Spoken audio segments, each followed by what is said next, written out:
While votes are still being counted in some places from last week's election, Donald Trump is likely to be the first Republican presidential candidate to win the popular vote in the last 20 years. And yet, pre-election polls have consistently underestimated his support since he first ran 8 years ago. And that's left some folks spending the last week trying to figure out what happened.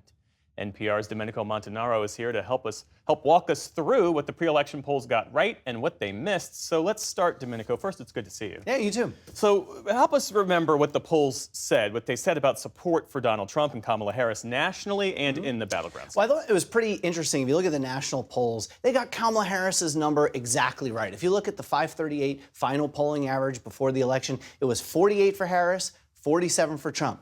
What did Harris wind up getting? She's at about 48.2 in the polls nationally, or in the final election result. Trump, though, at 50%. So the polls underestimated Trump's support again, which is what we saw in the last two elections, and did so by about 3 points on average. And when you look at the state polls, it was also the same sort of story. Across all 7 battleground states, Trump's support was underestimated by anywhere from 2 to 4 points. And, that they got pretty close to what Harris's number was, but there are some things that the pollsters are going to have to look at for the next election. I feel like we say that every election about what the polls are going to have to do. I remember back in 2016 talking to voters, and you'd say, who are you going to vote for? And they'd say, oh, I don't like either of them. And it would take 5 or 6 questions to get people to ultimately say, I'm going to vote for Trump. Like, the response bias is real. Is that what accounts for the undercount this time around? No, I mean, the response bias is real, but that's not what accounts for what we saw as the undercount, because the pollsters have really adjusted. They've tried to really get more people to be able to respond. Since the 1980s, it's gone way, way down.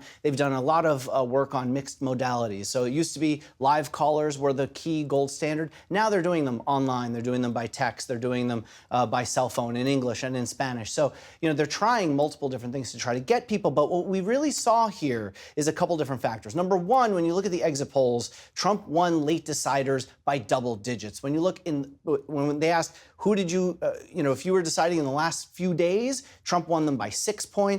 In the last week, Trump won them by 12, and that was 7% of the electorate overall. So you do the math, that certainly could mean what, the make up for those 3 points that we saw for the undercount.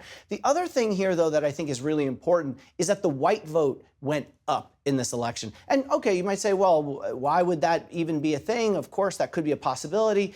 Not really. I mean, in the last 3 decades, we've seen the white eligible voting population go down significantly. I mean, this is the first election since 1992 that the share of the white vote went up. It went from 67 to 71%.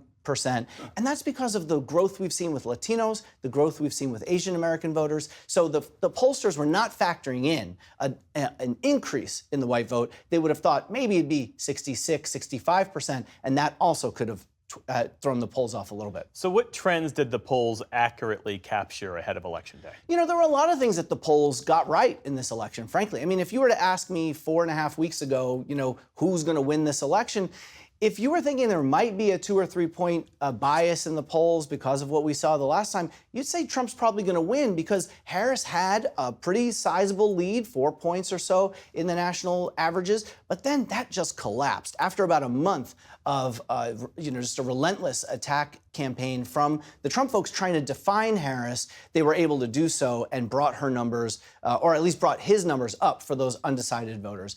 So I think that was a major part of what we saw in this election, but also the storylines that we saw. The fact that Harris was struggling with Latino voters, struggling with young men in particular, young black men as well, and we saw that obviously play out on election night. Despite Donald Trump sweeping the battlegrounds, there are down-ballot Democrats who won Senate seats in 4 of those states. So in Arizona, for instance, Trump won by 6 points, but the Democrat in the Senate race, Ruben Gallego, won by 2.5 points.